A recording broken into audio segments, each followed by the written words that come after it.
A few days ago, the news of the arrest of a former gang leader implicated in the 1996 death of rapper Tupac generated a great deal of interest.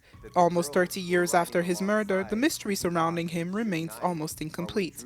The police knew of the involvement of the suspect, who had published his memoirs and given several interviews explaining his role in the case, as reminded by Mike Dorsey, who directed a So documentary on when Murder Tupac's Rap came death. out in 2015, all that had was his proffer statement, the recording of that, which we already knew law enforcement could not use against him. So there needed to be something new that was going to come out after Murder Rap in order for them to have a reason to reopen the case.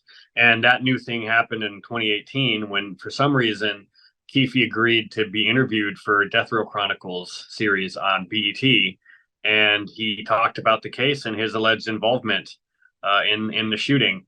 And from that point on, they reopened the case. They reopened the case that summer, within a few weeks of meeting with me. It was in the middle lane. We just pulled up on the side, checked The murder of the West Coast native was followed 6 months later by that of his East Coast rival, rapper Notorious B.I.G., who was on the brink of celebrating his 25th birthday. Due to traffic conditions and the configuration of Suge and Tupac's caravan. I would think that it might get the public to be like, okay, we solved Tupac. Now, why is Biggie still, officially still unsolved? That doesn't make any sense. I do think that Biggie's case is just a harder case than the Tupac one, just because it was the Biggie murder was kept much closer to the chest. I think it involved way fewer people, and those people did not go all over Compton bragging that they had done it, which is what the Crips did after Tupac was killed. Many have linked the two men's deaths to the rivalry between their music labels, one based in Los Angeles and the other in New York, but some music historians claim that this opposition was amplified for commercial reasons.